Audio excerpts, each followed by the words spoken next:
rocking with it.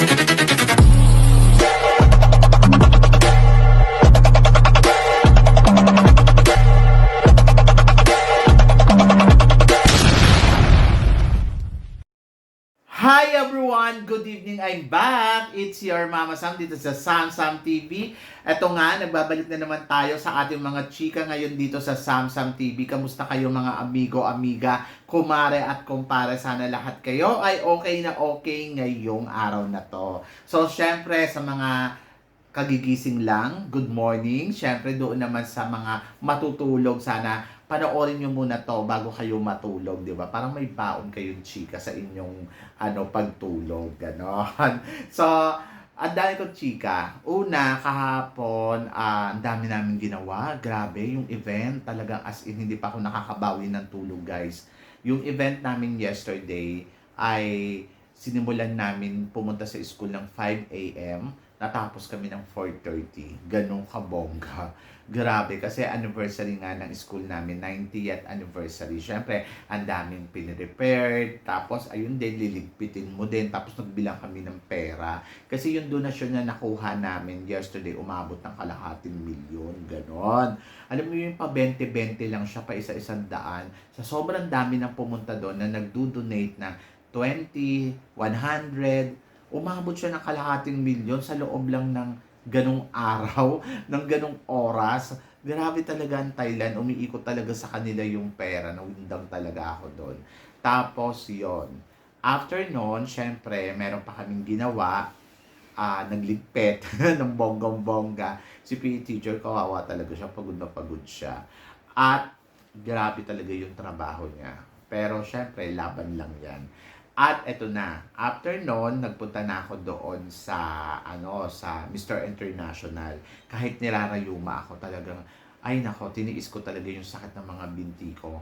Makarating lang ako doon sa Mr. International na yun. Kasi hindi pa talaga ako nakakanood ng male pageant. Sa totoo lang, nanonood ako sa TV pero hindi pa ako nakakapanood talaga ng live. First time ko kagabi. Actually, last year, may imbitasyon ako ng Mr. International, pero hindi ako nagpunta kasi parang feeling ko ayoko, ang layo. Una, ang layo. Actually, mas malapit nga yung venue nila noon last year kasi dito sa The Mall Bangkapi. Pagkatapos yung pinuntahan ko kagabi sa The Mall Namuwang, doon na yun sa Nantaburi, ang layo niya talaga. But ayun, sa awa ng Diyos, nakarating naman ako doon ng bonggang-bongga. Ang saya naman. So, daming lalaki, grabe. Ang saya nung pageant.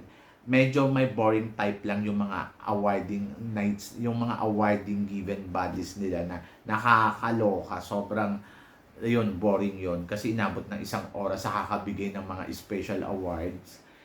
Pero, ito ang panalo. Yung swimsuit round nila. Yun, swimwear. Oo. Yung swimwear round ng mga finalists nung top 16, ayun talaga, winner. So, parang anlapit ko doon sa mga lalaking yon. Tapos, ang tangkad pala nila talaga. Tapos, ang gaganda ng katawan. Grabe. Ayun nga lang, hindi mo lang masay kasi, yung swimwear nila, syempre, hindi naman babastusin yung dating. Kumbaga, parang, nandoon pa rin na yung protection doon sa lalaki. Pero syempre, baka ng mga nota. Charot. So, yun. Talagang, kahit masakit yung binti ko, yung tuhod ko, hala, go! Ganon. Pero after nun, umuwi na ako. Hindi ko na tinapos. Wala naman ako pinagsisihan na umuwi ako kasi, mas kailangan ko yung health ko. So, yun. So, gusto kong matulog. Gusto kong, ayun talaga.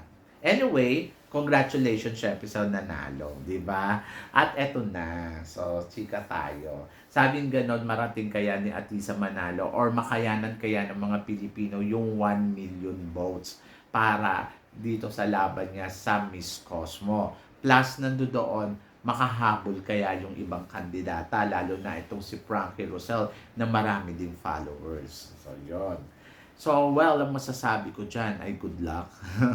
Good luck sa atin. Good luck sa laban natin. Parang feeling ko naman kaya. Kasi nasa 700, ano na eh, 700 or 800,000 na yung vote ni Atisa. So, ibig sabihin, konting-konti na lang, may hit na natin yung 1 million. Hindi ko alam kung kailan yung deadline. Pero yung sasabihin mo, ano ba, aabot ba tayo dun sa sa 1 million na yun? Oo, sigurado ako, aabot tayo. Pero tanong doon, may makakahabol ba kay Atisa Manalo? Feeling ko wala. Walang makakahabol. Hindi nila kayang habulin. Si Frankie Rosel, na rin yung botohan nila, nag-start na para doon sa next group. Ando doon siya, kasali siya doon. Siya yung pinakamataas yung boto doon. So, tingin ko daw ba kung makakaabot daw ba to si Frankie dito kay Atisa Manalo. Parang feeling ko naman, puro Pinoy din naman ang bumoto doon. Hindi ko lang maintindihan din Paalala ko lang sa inyo, si Frankie Rosel is a Filipina blood. Pero she raised in New Zealand or na sila migrate sa New Zealand. Tapos bumalik siya ng Pilipinas para mag-artista doon. So, yon. So, ako, para sa akin, wala namang problema, guys, kung support tayo dito kay Frankie Rosel. Naiintindihan ko kayo kasi Pilipino kayo. At Pilipino siya. Pilipino tayo. Kumbaga, kahit din naman ako, natutuwa naman ako, nandiyan siya sa Miss Cosmo. Kasi after naman na nangyari sa kanya dyan sa, sa Miss Universe, syempre nakakalungkot na parang ano ba. Pero, ngayon nandito na siya sa Miss Cosmo, isa siya sa mga kalaban ni Atisa Manalo. So, yon. So, paalala ko lang sa inyo, priority sana natin muna si Atisa Manalo sa laban niyang to. Kasi, syempre, ang goal natin dito, manalo si Miss Philippines. At kapag nanalo si Atisa, Philippines yung dala-dala niya. So, syempre, gusto ko din manalo si Frankie Rosel. Why not, di ba? Pero, New Zealand yung dala-dala niya. Hindi yan credit sa atin, di ba? Pero, nandoon ako na ipagdasal natin na sana malayo ang marating at kung sakali sa kanya naka-destiny ang corona, magiging happy naman tayo para sa kanya. Pero kasi nandito tayo sa competition at lumalaban tayo para sa corona ng Miss Cosmo, para sa ating bansa. And then, nandito din ako na parang ayan nga, nananawagan sa inyo na sana keep going ang suporta na ibibigay natin dito kay Atisa Manalo.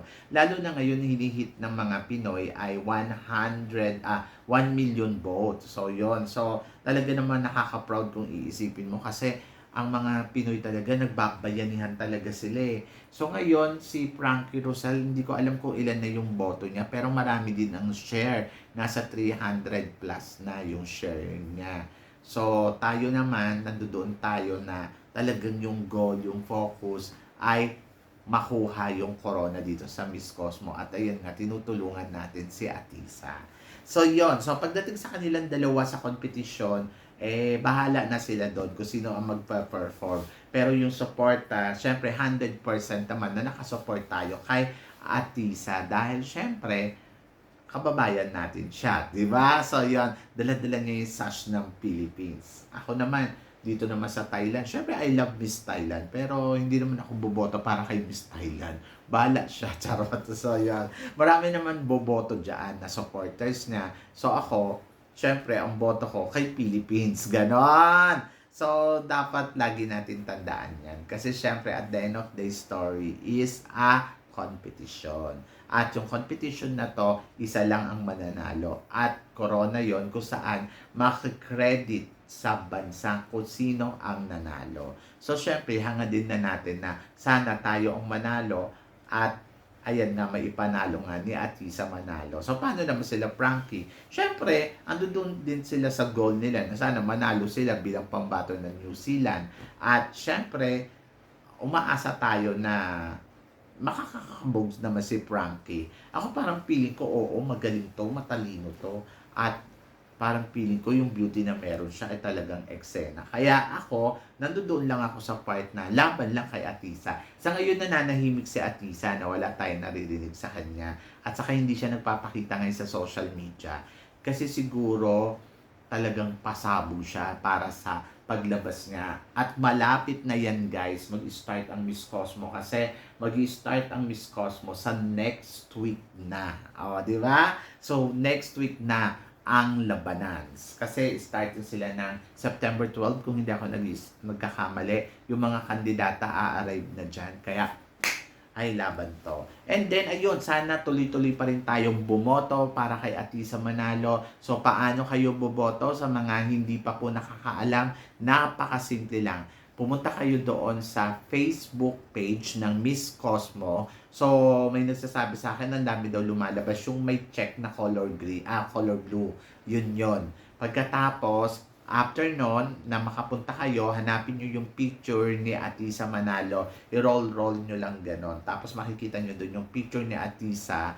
And then, ayun. So, i-like ninyo, i-comment ninyo, at saka syempre, i-share na rin ninyo kung kaya ninyo i-share. Ganon. So, sa ngayon, nasa 700 plus na yung boto ni Atisa Manalo at nag-hope ako na sana bago matapos tong linggong to ay na-hit na natin ang 1 million vote para sa kanya. So, milyan-milyan na talaga yun lamang ni Atisa. Hindi ko alam kung makakaabot pa yung kalaban niya. So, yan!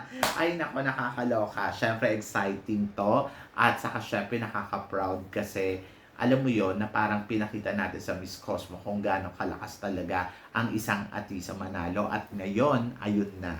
So, sobrang lakas niya talaga. 'Di ba? So, yon. Kayo guys, ano guys ang masasabi ninyo dito sa mga pinag-uusapan natin ngayon? I-comment below mo yan para at least malaman ko naman kung ano naman ang chika mo. So, yon. Syempre, maraming salamat sa inyong lahat sa suporta at pagmamahal na binibigay ninyo syempre dito sa channel ko.